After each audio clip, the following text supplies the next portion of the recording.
इसके बाद हम लोग 7 और 25 का HCF यूक्लिड विभाजन एल्गोरिथम से निकालेंगे। तो ये एक सिंपल सा एग्जाम्पल है जो हम लोग अपनी प्रैक्टिस को बहुत अच्छा करने के लिए अभी हम लोग कुछ अभ्यास कर रहे हैं, इसके बाद ही हम लोग एग्जाम्पल लेंगे। तो 7 और 25 का HCF यूक्लिड विभाजन एल्गोरिथम से निकालना है, तो चलिए बहुत ही सिंपल है। सबसे पहले मैंने जो बताया आपको वैसा ही करना है। 7 और 25 में आपको ये बताना है कि कौन सी संख्या बड़ी है, तो आंसर है 25 बड़ी है। तो आप यहाँ पे लिखोगे 25 और जिस तरफ मुंह खोलना है, जिस तरफ बड़ी संख्या है, और साथ में लिख देना है 7। तो ये हो गया आपका 7 और 25 में से कौन बड़ी है, 25 बड़ी है। अब आपको रफ उठाना है और भाग क्रिया रफ में करनी है, जबकि एल्गोरिथम को आपको साइड में लिखना है, फेयर में। तो मैं ये रफ पेपर लिया हूँ यहाँ पे। अब 25 और 7 में बड़ी संख्या भाग के चिन्ह के बीच में लिखना है, मैंने बताया था आपको। तो बड़ी संख्या को आपको भाग के चिन्ह के बीच में लिख देना है और छोटी संख्या को साइड से लिख देना है। अब यहाँ पे आपको इसका भाग देना है, तो 7 की दुनिया ऐसी पढ़नी है कि इस 25 से ज़्यादा ना हो पाए। तो 7 दूनी 14, 7 तिया 21, 7 चौके 28, 28 ज़्यादा होती है तो 7 तिया 21। 25 में से 21 जाएंगे तो फिर कितना बचेगा, तो आंसर है 4 बचेगा। तो ये इतने पे हम लोग प्रमेय का लगा देंगे। पहला शेषफल आ चुका है, तो जब भी शेषफल आ जाए तो आपको फिर एल्गोरिथम के लिए शुरू कर देनी है प्रोसेस। पहला स्टेप हमारा बना, बीच की संख्या कितनी थी 25, बराबर लगा के इसका गुणा इसमें कर देना है, शुरू वाली संख्या को गुणा लास्ट वाली संख्या में। बीच की संख्या जबकि यहाँ लिखी जाती है, तो 7 गुणित 3, 7 गुणित 3, और धन में कितने आ जाएंगे 4। ये शेषफल धन में लिखा जाता है और शेषफल 0 के बराबर नहीं है, इसलिए आप यहाँ पे लिखोगे, यहाँ शेषफल बराबर नहीं है 0।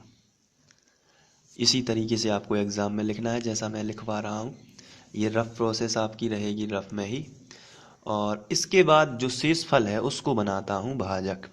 ये हम लोग पहले भी कर चुके हैं।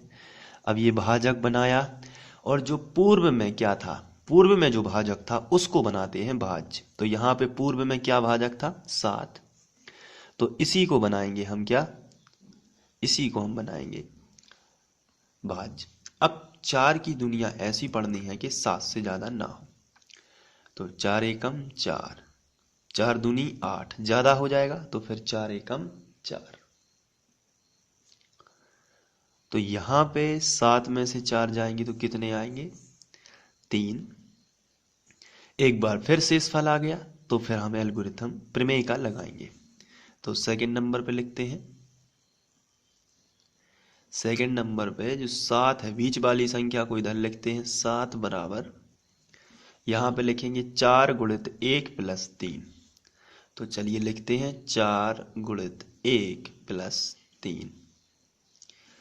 फिर यहाँ लिख देना है, यहाँ भी शेषफल 3 आया है, 0 नहीं आ पाया है, तो यहाँ शेषफल बराबर नहीं है 0 के। इसके बाद जो शेषफल आया है उसी को हम लोग भाजक बना के पूर्व का जो भाजक था उसको बनाते हैं भाज्य। ये प्रोसेस चलती ही जाएगी जब तक 0 ना आएगा। तो इसको बना देते हैं, तो ये हो जाएगा 4। अब 4 जो है यहाँ से हम फिर भाग देंगे, 3 एकम 3। तो जब हम 3 एकम 3 करेंगे तो यहाँ पे जो बचेगा, 4 में से 3 गया तो बचेगा 1। फिर से एक बार शेषफल आ गया, तो इतने में हम फिर से लगाएंगे वही प्रमेय का यूक्लिड की।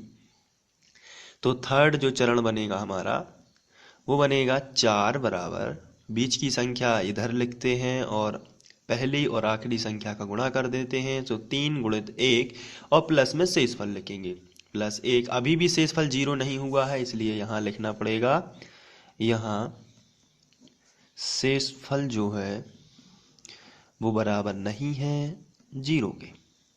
इसके बाद फोर्थ नंबर पे आएंगे, क्योंकि अभी शेषफल 0 नहीं आया है। जो शेषफल बचा उसी को हम फिर भाजक बना देंगे और पूर्व जो भाजक था उसको भाज्य बनाएंगे। यहाँ से चलते हैं, 1 तिया 3। अब देखिए 3 में से 3 गया, कितना आ गया, 0। जब 3 में से 3 आ गया तो 0 आ गया, तो फिर यहाँ पे शेषफल 0 आया। तो एक बार फिर से एल्गोरिथम लिखेंगे, 3 बराबर बीच वाली संख्या बराबर पहली संख्या और आखिरी संख्या, यानी 3 गुणित 1 गुणित 3, 1 गुणित 3 प्लस 0। अब आप यहाँ देख सकते हैं कि यहाँ जो है शेषफल वो क्या है, 0 के बराबर है। तो आप लिखेंगे बराबर है 0 के। जब शेषफल 0 आ जाए तो ऐसी स्थिति में जो आखिरी भाजक था हमारा वही क्या होगा, दोनों संख्याओं का HCF। तो क्या है HCF, 1। तो फिर आप लिखना पड़ेगा आपको, अतः 25 और 7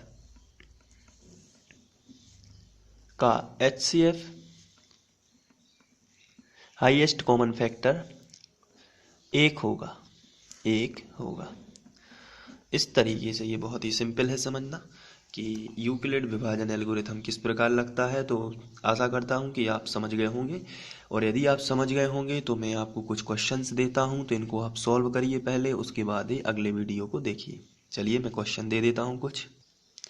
तो ये आपका होमवर्क है, इसमें आपको मैंने 3 प्रश्न दिए हुए हैं, इनको भी यूक्लिड विभाजन एल्गोरिथम से आपको हल करना है, और इनको जल्दी से नोट कर लीजिए और इनको हल करने की कोशिश कीजिए और अपने उत्तर कमेंट में बताइए। साथ ही साथ यदि आप पर नहीं आता है तो आप मुझे बता सकते हैं, तो मैं आपको फिर सॉल्व करा दूंगा।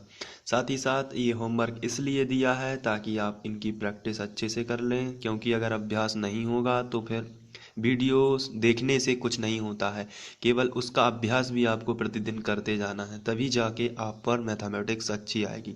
तो ये कुछ एग्जाम्पल मैंने हैं जिनका HCF आपको ज्ञात कर लेना है। तो आशा करता हूँ कि सभी बच्चे इसको आराम से कर लेंगे और अपने अपने उत्तर मुझे बताएंगे, और उत्तर आपका सही आना चाहिए। और यदि आपको समझ में ना आए तो आप पहला वीडियो और दूसरा दोनों देखकर फिर से उसको कर सकते हैं। और थैंक यू।